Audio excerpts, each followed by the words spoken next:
Coffee and Pan Dulce. How's that? Coffee and Pan Dulce.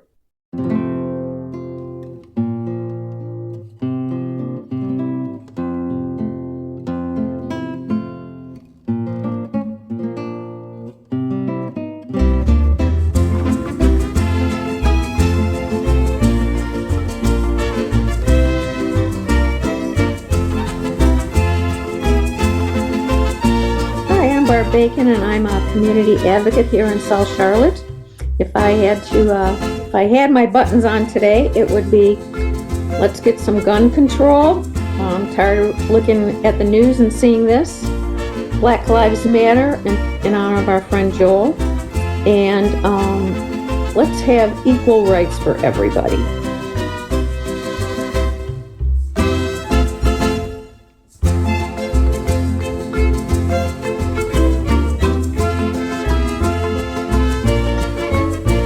Hello, this is Jenny-Jaymes Gunn.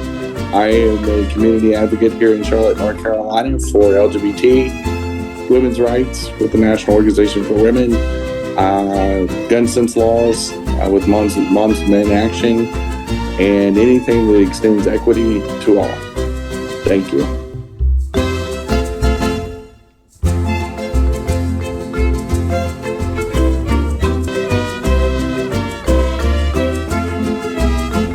Hey, I'm Christian Cano. You're the co-host. My buttons are Moms Men Action, gun sense legislation, healthcare for all, Medicare for all, and also in my heart, Black Lives Matter on behalf of Joe Oldham, who's a guest of ours who passed away last year.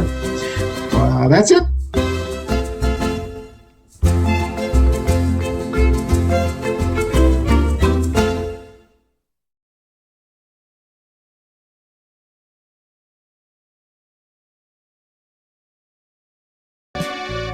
Good morning, everybody. We have made it to August. This is a Coffee and Dulce time, but August 7th is the date if you're seeing this when it first releases.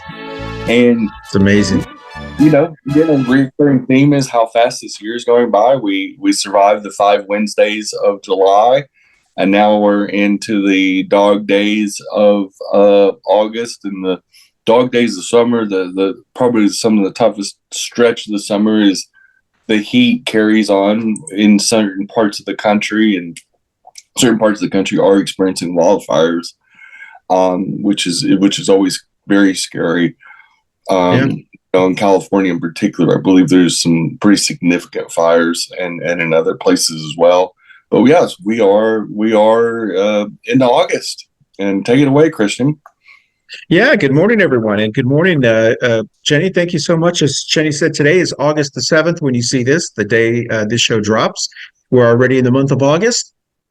The year is already more than halfway over. We're very excited. Today's topic is actually the Free Cuba movement 3 years later.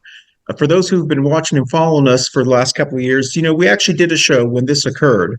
Every year I go to an undisclosed location for a little, almost a month or actually a month. And that's when it was actually starting to occur. Actually, the official day was July the 11th, 2021. That's when the Free Cuban movement kind of rallies were going on around the country. And we're going to talk about that, but we also want to talk about some other things that have been occurring. We want to thank those who join us on Facebook Live, but also those who join us on YouTube, and the thousands who listen to us on your favorite audio podcast platform. As you can tell, I'm in another undisclosed location. I'm not going to tell you where I'm at, but I'm giving you a little hint. Let me give you a little hint. West Afghanistan. That's what I call this place. So you can probably figure out where it is. It's very hot here. When I got here last night, it was 104 degrees. So it was hot. All right. So before we talk about our topics, we're going to go directly into Barb's current events.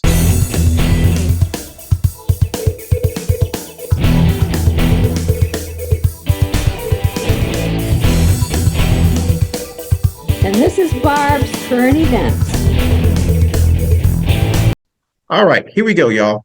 We got 3 Barb's current events. The very first current event, if you have not heard, which I hope you have, because we plan to do a show in the fall about this. If you've not heard, the chief architect, I guess what you call it, who used to work for former President Trump, who helped develop the Project 25 thing. It's actually a book. So I don't know how many pages it is. This person has stepped down from the Heritage Foundation. This person has stepped down. I think they think by this person stepping down, it's all just going to go away. But the book is still there. The guy said he's proud of all the work he's done and all this kind of stuff. Anyway, so that's one of the events. If anybody wants to comment on that one, the person who helped get all this together has stepped down. The second one is there is research coming out currently, and I want to make sure I say this one correctly. There is research coming out directly from Fortune magazine that says that the DEI, all that stuff that's going on that, they've been talking about, that it actually benefits companies who have this program. And so there's research that is constantly coming out and showing how DEI actually benefits, but more importantly, it has benefited white women the most since these programs have started. So that's another current event. And then the last current event we're going to talk about, or if you'd like to comment on it, is there's also other research coming out from Bloomberg. Bloomberg News has come out and said that undocumented immigrants in the U.S. pay nearly $100 billion in taxes. They actually pay more taxes than some other niche groups. And so that is another thing. About 26% of their income from undocumented goes directly to government revenue. And that's what they're saying. The reason it's so important for us to have immigration reform is because a lot of cities and towns and even states like Texas depend on this revenue that comes from undocumented immigrants or people who are here who are working without documentation. All right. So those are the 3 topics. Who wants to go first with that? All right. I can Jen, go first. ahead. Okay. Well, go ahead, Yarince. Yep. So with DEI, DEI it started in after the civil rights and everything like that, affirmative action, all that stuff. People actually liked it because it was just a start, but it was working. When you have different viewpoints, different people in the business, it works. People more productive. Things are being more creative. Less time is wasted because we're not listening to one idiot saying idiot things and making us spend millions of dollars on an idiot thing. But the issue is just that corporations saw it as good as making money, not advancing people. So they worried more about making money and getting that PR instead of actually utilizing the skills and stuff like that. But the thing is, affirmative action, even when it went down, which it only went down because a bunch of conservatives tricked a bunch of Asian kids into thinking that they didn't get into Ivy Leagues because they're Asian and not black, which that whole entire thing, all people involved are idiots. The Asian people, a little bit more idiots to think that a white person telling you that these black people are taking away your rights and then take away all of our rights and y'all are surprised that happened. I really do not like people or people in minority groups who think joining up with the conservatives or something like that will protect them from the conservative fucking dem over as well. But I'm not surprised that affirmative action or DEI was mostly helping white women because before you help any minorities, you always help white women. Here's the thing. How it goes is they hate people with different skin color more than they hate their women because they need their women to procreate. So they have to throw a bone to their women before they even give a shit about anyone who is different. That's the thing. And that's the whole, it just adds a whole thing with white women. It's I'm not saying hate white women. No, not that. But I'm not surprised that the systems that is created to help people deal with the years of horrible mistreatment and horrible things try to fix white women first, then everybody else, because they're still trying to keep that white group together and good while keeping the rest of us out for no.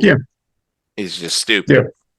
Do you have any comments on the Project 25 guy stepping down, or does that most likely is stepping down to join Trump's cabinet. I wouldn't be surprised. Like, it's already out there. I don't understand why conservatives just say it doesn't exist. They're not going to do it. It's already there. Y'all were so confident about this. You posted about Project 2025 3 years ago and not expect anyone to care about it, until people finally, which I've been screaming about this stupid thing for years, saying Project 2025 is a horrible thing, takes away all our rights and all this shit. And then weeks later, weeks from now, weeks ago, it's like, this is a horrible thing. This is bad. And I'm like, yeah, it's obvious. And then all the conservatives are like, think of Agenda 47, think of other things. Project 2025 is never going to happen.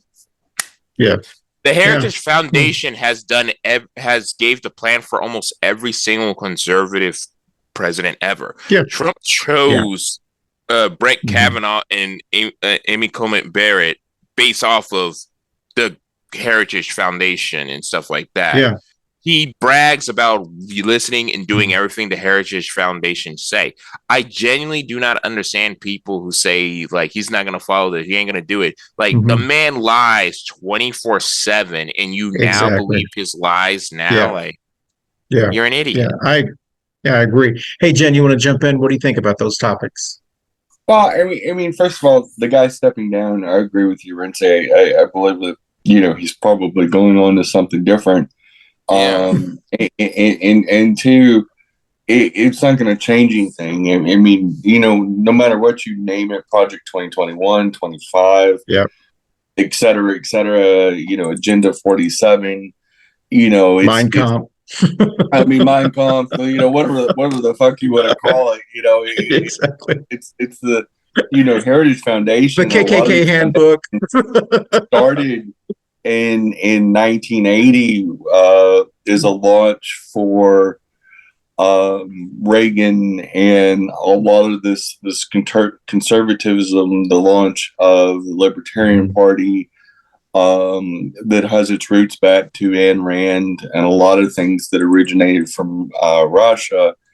And it's a long-running conservative narrative that's based on cruelty, based on aggression, based on violence and division. And if you want to understand what's dividing people, it's not progressives, it's conservatives trying to create issues that don't exist, finding issues with DEI, which is, again, DEI, affirmative action, all these programs not only strengthen companies, but they also strengthen our country. And they work. Giving people seats at the table does not take away. It's not, you can grow the pie. There's this false narrative that the pie has to always stay the same just because you add seats to the table. Is that all of a sudden there's a finite amount of pie or a finite about anything? Is that when you add seats to the table, you get more minds involved, you get more ways of thinking, that maybe they see an angle that a person that is raised in a predominantly white household or a Christian household, whereas somebody that was raised in an Islamic, Jewish, atheist, all these diversity things, no matter what intersection you want to pick, let's take race and ethnicity out of it. There's a lot of other intersections in life, and the reason why diversity and inclusion is so important is because there's thought processes and there's ideas that benefit society in general. And like I said, a rising tide should lift all boats, not just the odds. And that is the whole idea about broadening it to everybody, and y'all means all. Like, we don't need to leave anybody behind.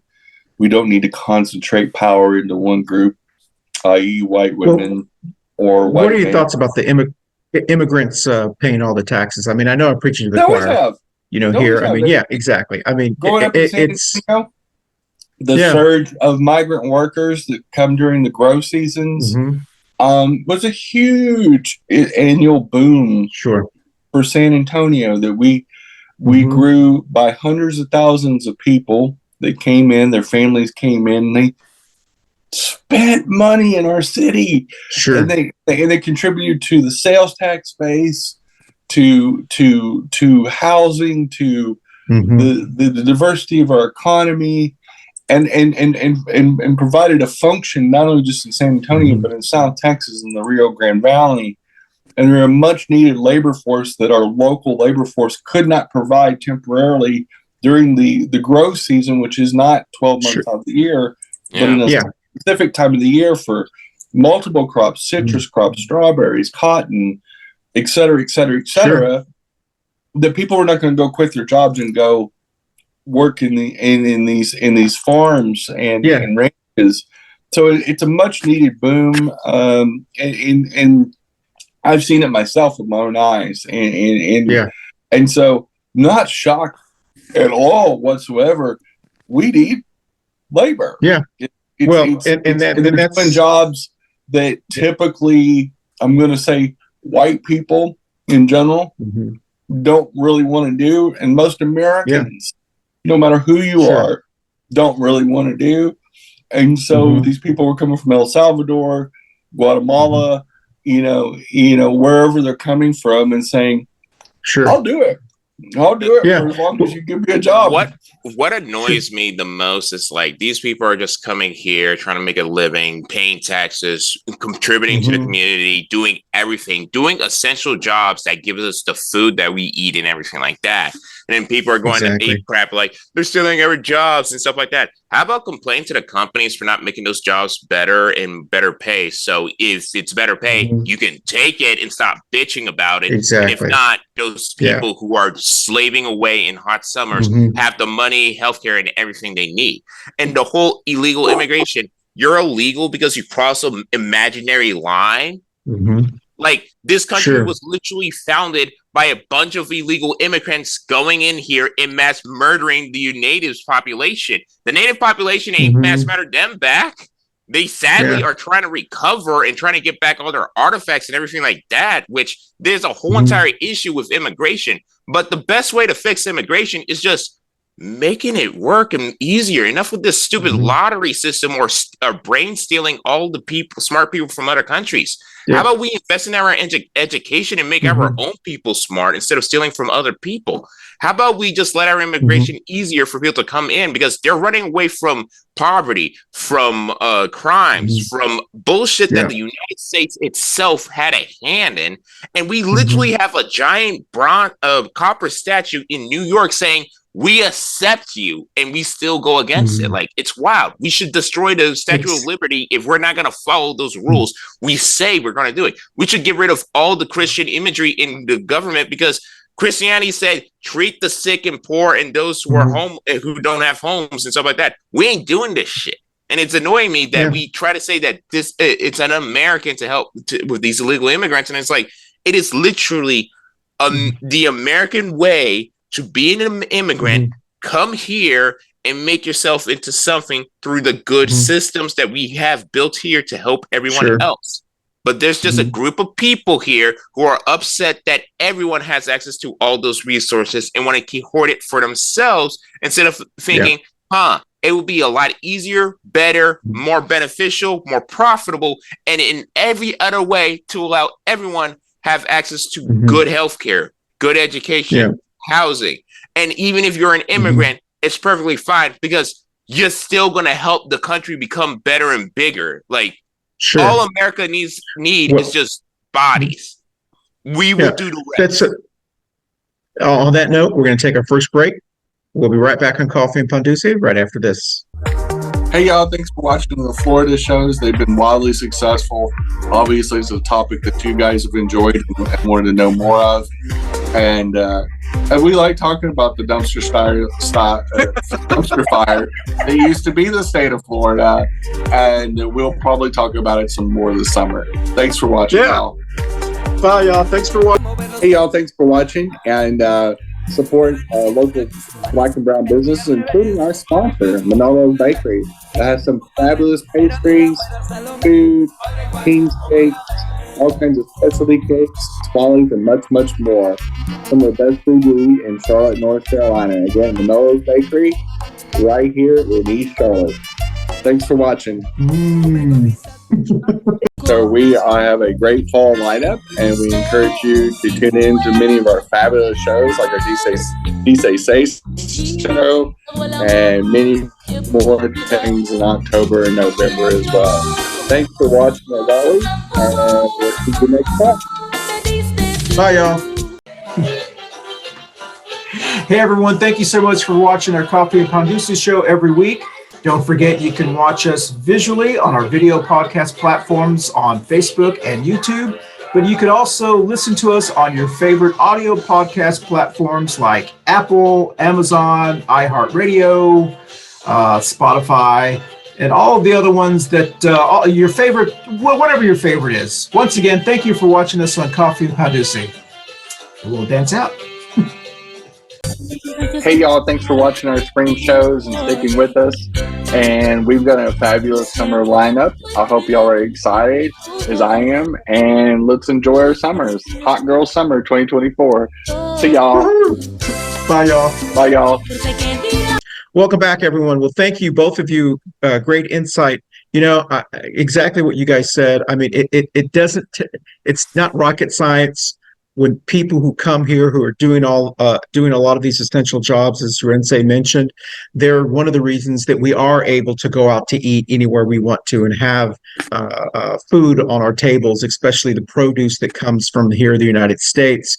It allows us to do those things. And I always found it very hypocritical that we call them illegal, undocumented. I call them undocumented, but illegal when we don't talk about the companies that hire them illegally. And so I do think that, my belief has always been, if you want to stop illegal or undocumented people from working, is make it illegal for people to hire them, because they come here because they know that there is work needed. And there are companies here who, especially in the Republican side of things, who will sit here and complain about them, but yet they're hiring them to do their yards, to pick their produce, to work in their chicken factories, to work in their, all of these other kind of into construction. We know that at least 25% of construction workers in any major city are undocumented because they're all contract workers, and you don't have to do a citizenship. You have to. There's no I-9 type of stuff going on, and so I do think that. We do need to acknowledge and have some type of immigration reform. And I'm not sure that it's ever going to happen, because Trump wants it a problem. He doesn't want to fix the border, because that's really the only thing he's got going for him, is talking about the border and all this kind of stuff. Well, the border, and also just mass deportation of anyone who seems illegal, which it's just coded for, we're going to kick out anyone who we can assume is an illegal immigrant. Exactly. Yeah. Good point. Yeah. So listen, we're going to talk about the Free Cuba movement. For those who've been watching and following us for the last several years, we actually covered this when it first occurred in 2021. And it was actually a movement that started in Cuba by some activists, some activism. They wanted to bring more liberal democracy to Cuba.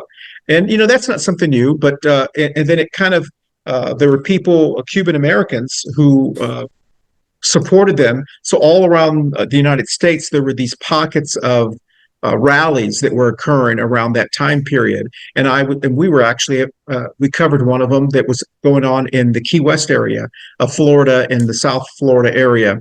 And what I noticed, and we talked about it at that time, we noticed that it was kind of co-opted. And Jenny, if you haven't watched Jenny's show after this one, she talks about how groups co-op organizations.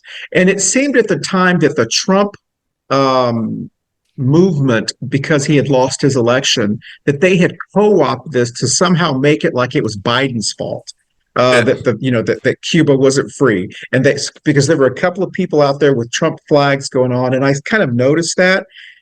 And so it was, unfortunately, I felt like it was co-opted. And then the next year we didn't really hear anything about it. So now it's 3 years since it's been going on, and we wanted to see if anybody has heard anything about the Free Cuba movement, or what has happened with the Free Cuba movement.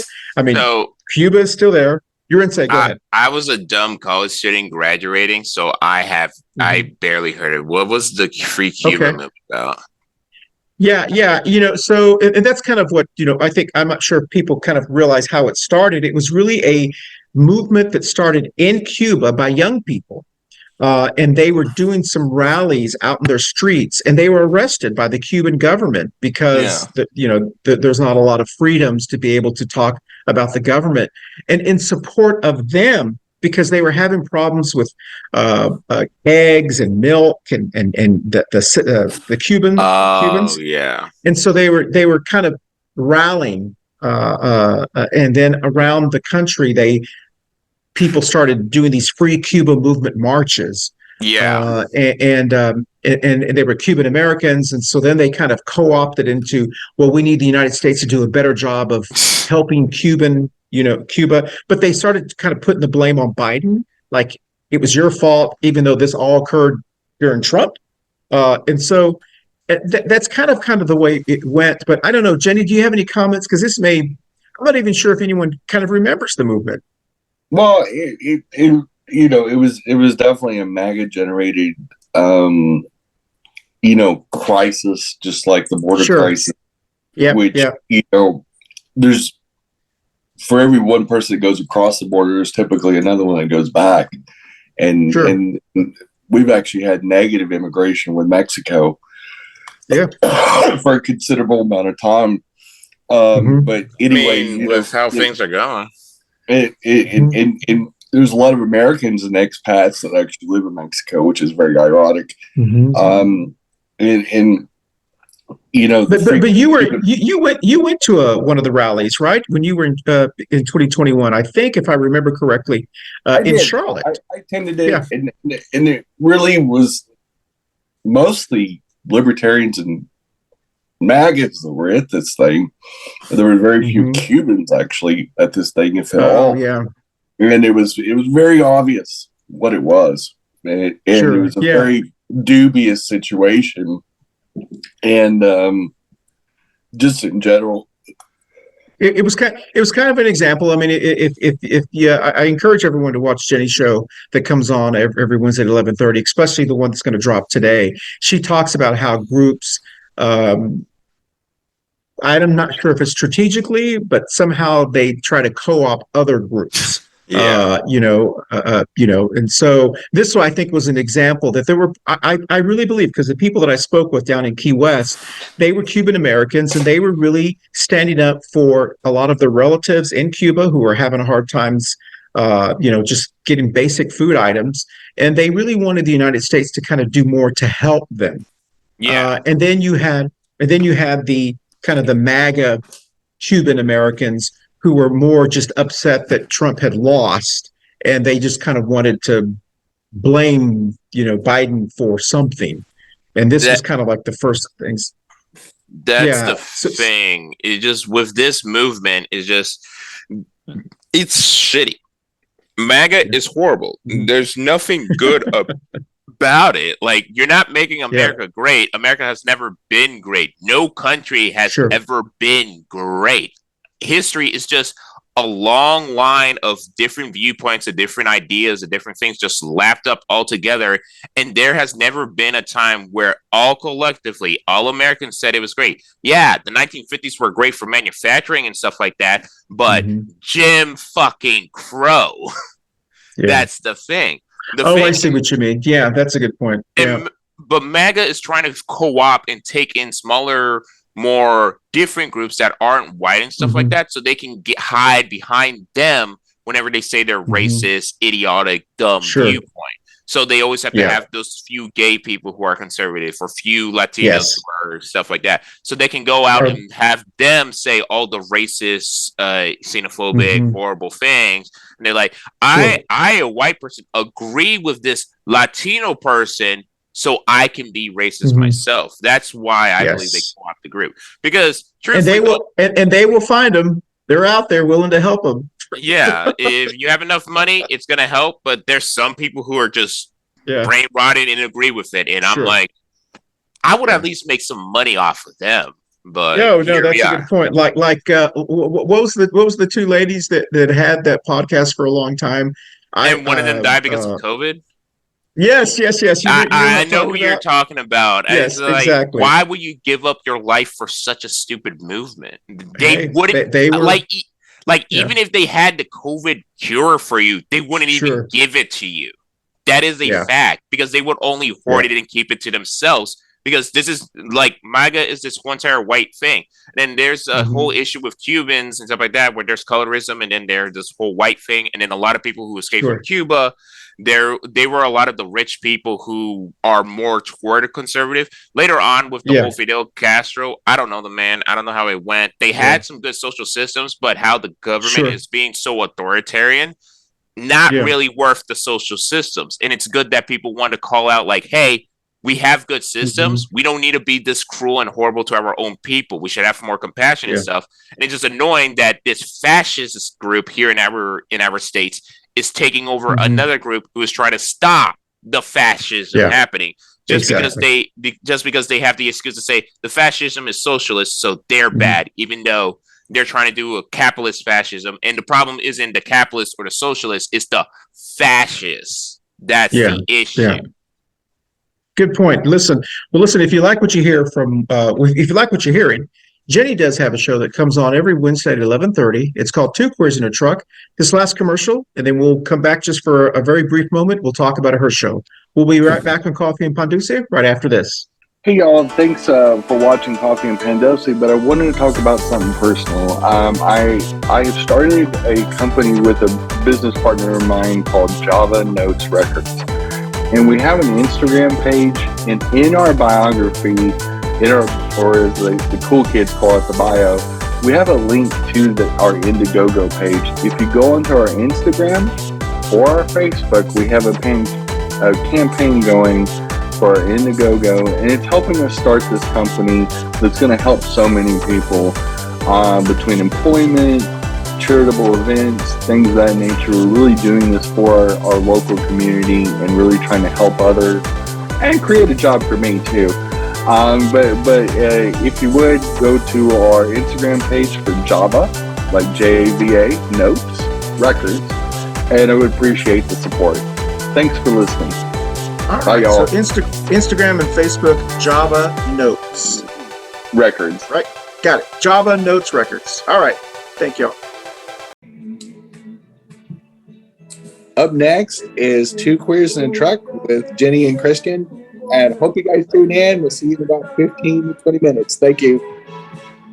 Bye. Welcome back, everyone. The last thing I want to say about the Free Cuba movement before we move on to our Pendejo Chronicles is I think everyone would agree that we would like to see a freer Cuba, but I'm just not sure that it was Biden's fault. And so that's I'm just going to leave it at that. So the Free Cuban movement, I just wish they would come out and say, One thing, didn't Obama release the sanctions on Cuba and then Trump put yes, them back on? So how's it? yes, yes, Truthfully, Biden should have reversed yeah, what Trump did, obviously. yeah. But still, Because it was very generational. I know we had talked about this on the first show we did about that movement, that the older the Gen X and Boomer Cuban Americans want the sanctions to be very tight because they think that they're going to squeeze Castro out. Well, they've been he's doing that dead. for 60 years. Yeah, they've been doing it for 60 years. The millennial and the third and fourth generation Cuban Americans, their grandkids and great grandkids, they want Cuba to be opened up so they can travel there, they can do commerce and so forth. And that's why Obama released a lot of the sanctions, was in hopes that by freeing travel and being able to go to Cuba, that it would promote democracy.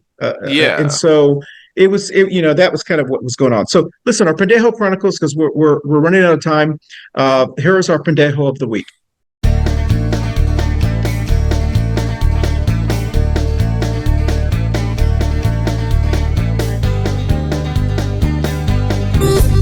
And this is the Pendejo Chronicles.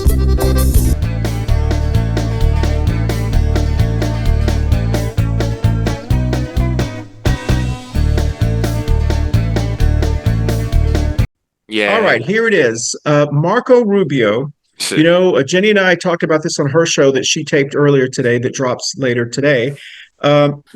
She talked about some of the words that the Vice President Harris is starting to use against the MAGA and against Trump, and I'm so glad. One of those words is weird. The MAGA and the MAGA movement, they're weird and they're creepy. And she's openly calling Trump a predator because he is a predator. And she says, as a prosecutor, she knows how to handle predators and she's going to go after this predator. And so I'm really happy that she's using those words. So Marco Rubio was asked how the Republicans or MAGA Republicans are going to respond to the new words that the Vice President Harris's campaign are using against them. Weird is not new. Well, it's kind of caught them off guard because they're so used to doing the attacks. They're not used to having to respond to the attacks. Yeah. So when he was asked, how are you going to respond to the word when they're calling you weird? And his response was, well, we're just going to call them weirder. And it's this really bizarre, it shows you how unprepared they are for someone like Vice President Harris campaigning because they're not used to someone fighting back. They're not used to women fighting back, and they're not used to people of color fighting back. And so you have all this combination of things that they're not used to doing. And as Jenny kind of mentioned in her show, it's almost like the bully at the playground where someone actually, talks back to them and says, well, I know you are, but so am I. It's a very childish kind of thing. So I do want to thank Marco Rubio for highlighting the fact that, or Senator Rubio, I should be respectful, for highlighting the fact that the MAGAs are finally getting a taste of their own stuff that they have been spewing over the last couple of years. And it's going to be a very interesting campaign, I think. You want to comment on that, Yarince? Is just very annoying and stupid because, you're being upset for being called weird. Y'all been calling me the N-word 24/7. Exactly. And I didn't pop off and beat you up. Like, all the name calling, threats, the things we're going to take away your rights, you stupid slur hearing, all that stuff. And then you get upset that people call you weird. I should be calling you 10 things worse. I should be calling you insignificant, pathetic little worm. But I don't because it's not worth my time. You're not worth my energy. And it's just easier and better just to call you weird and you just pop off because you are so fragile and pathetic that the word weird is. Humans are weird. We are weird. Yes. We are literally like fairies to tortoises and elves to dogs. It took less time from us getting to the nuclear bomb from the steel sword from the fucking bronze sword to the steel sword. We went in 66 years, we went from flying for 11 seconds to the fucking moon. We are weird. That is a fact. Humans are weird. So I can't help you, mate. If you're going to bitch and be a little baby because people are calling you weird because you want to take away human rights. Yeah. There's a lot worse words. Be grateful is weird and we're not taking you to a guillotine. What are you bitching about? Good. Well, Jenny, you want to comment on that before we close the show? And these old greasy bigots, that slide out from under some rock that they slithered out of is just, at some point you look at them and you go, the stuff that they spew is the dumbest shit that I've ever heard. And they get so upset when the shit sandwiches are fed back to them. Yeah, because they don't like what Harris says. They don't like what Pete says. They don't like what a lot of Democrats are now saying and other people are saying. And, it's more than about time. We should have been doing it the whole time. Yeah. And a lot of this crap wouldn't have happened. And quite frankly, had we squashed the MAGA movement back in 2016, and really settled this once for all, we wouldn't have the issues we have now. And we wouldn't have this horrible Supreme Court that we have and so many other, societal issues. But it's more. And like Yarince said about using the N-word and the other slurs against other communities and the F word against the gay people, and there's just so many slurs that they use, and they're flat out just problematic. And whenever they Marco say Rubio DEI, it's like you're trying to say the N word. Like, you really want to say the N word? Just say the N word. Exactly. It's exactly right. You hit the nail right on the head. They want to bring the N word back. So I mean, I agree with you. But the other word that's being used against them are creepy, because admit there are many times that Trump is just creepy. I mean, he posts like it too. He's like Elon Musk. He's a grown ass adult man that does social media posts at 2 and 3 in the morning. That's just creepy. He's a creepy predator. He sexualizes his own daughter when she was a child. Jenny talks about it on her show about how he. Yeah, go ahead, Jen. He's a sack of candy and a van away from being a creepy, old, decrepit, sexual predator and pedophile. And he is. And he is literally the benchmark for MAGA. He is the face of MAGA. Yeah. And the dude is a pedophile and a predator and a sex criminal and a fucking felon. And he's their standard bearer. So, they can fuck all the way off.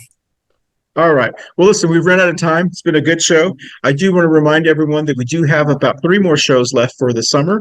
The next show is actually going to be a show that, we're doing shows about Florida and Texas this time of the year. And the next show is actually called Why Tejanos Hate Ted Cruz. We'll be talking about why so many Texans actually hate their senator, Ted Cruz. And then the third show of the month, which is in about 2 weeks, we're going to talk. We do this every year. We'll talk about Charlotte Pride 2024. This is the time of year that Pride occurs in Charlotte, North Carolina, for Pride. And then the last show of the month, for the last show of the summer, before we start our fall shows in September, the last show is How MAGA Turned the GOP into Creepy, Weird, Chaos, and Predators. So this is a knockoff of the show that we did about 3 months ago, How MAGA Turned GOP men into queens and sissies. Well, this one is going to be called How MAGA Turned them into Creeps and Weirdos. And so we're going to continue that because we need to remind our viewers and listeners how creepy they can be. All right. We're going to go on Brady Bunch screen. The weekend after this drops, which is August the 7th, when you watch this show, tell us where you're going to be or if there are any announcements you want to make. We'll start with you, Jen, and we'll end with you, Yarince. Well, I will be that Sunday after, which is August 11th. I'm going to be the MC for the Women's Rock event. We're super excited. We're going to have local area officials and candidates for office talking about women's rights, and it's going to be women-led or women-only rock bands and such. It's going to be a cool event. It's going to be a lot of fun. Everybody is welcome, and very intersectional, a lot of fun. I've been looking forward to this all summer, and I've known about it all summer, and not just because I'm involved with it, but I love music. And all the artists they do all original music, so there's no covers, and so it's their music that they wrote, created, and published, and so super excited. And tickets are still available, and sponsorships are still available if you choose to do so. Excellent. And Yarince, you have any announcements, or where are you going to be? Well, after this recording, so the next day after this recording, I will be starting my training for the new teaching job I'm doing. And then next week is just getting ready because we start schools the week afterwards when this is released. Right around the corner. Right around the corner. Let me piggyback on what Jenny said. By the time you see this, you would have seen our last week's show where we had Melissa and Froman on, and they were actually also talking about these women's rock event that was occurring in Charlotte, North Carolina. And Jenny is I believe the MC. Is that right, Jen? You're going to be MC in that. All right. And so we did post, when that show dropped, we did post a link to get tickets. We'll also post the link kind of throughout before this event occurs to get your tickets in advance, because if you do buy the advance tickets, I believe you also qualify for some lottery? Is that what's going on? Or We have some raffle drawings as well. raffle. That's right. I'm Prizes sorry. you can win. I think there's like a guitar. There's some other things that you can win. Wow. So it's going to be a fun event. I mean, honestly, there's going to be food trucks there. There's going to be a whole bunch of things going on. So, what a fabulous opportunity to see multiple music acts in the same one low price. Yeah. And it's women centric. Is it? Can I say it like that? Is that right? Okay. 100%. Excellent. Yeah. So we need to go out and support that group or that event. All right. So with that said, we're going to dance out. We'll see you next week on Coffee and Pan Dulce. Bye, y'all. Let's see if we can get this started. Act like that's playing. Thanks, y'all. We'll see you next week. Bye. Hey, y'all. Thanks for watching Coffee and Pan Dulce. We're in the dog days of August in the summertime. It's also Charlotte Pride Month. And we hope that you guys tune in every week. And thanks for watching. And be safe out there. It's still hot in certain parts of the country, into the hundreds in some places. And, watch out for the wildfires as well. See you next week. Bye, y'all. Bye. Hi, I'm Christian Cano. Thank you so much for joining us on Coffee and Pan Dulce. And also thank you so much for watching us on Facebook and on YouTube.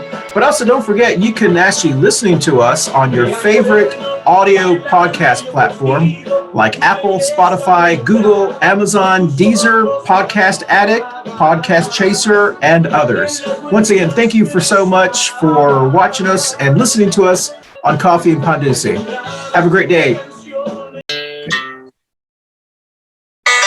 Next up, thanks for watching Coffee and Pan Dulce. Next up is Two Queers and a Truck. Stay tuned. Coffee and Pan Dulce. How's that? Coffee and Pan Dulce. Sounds You great. sounded like a telenova. I mean, I'm trying to. All I have to say is go. Yes. as a non-Spanish speaker.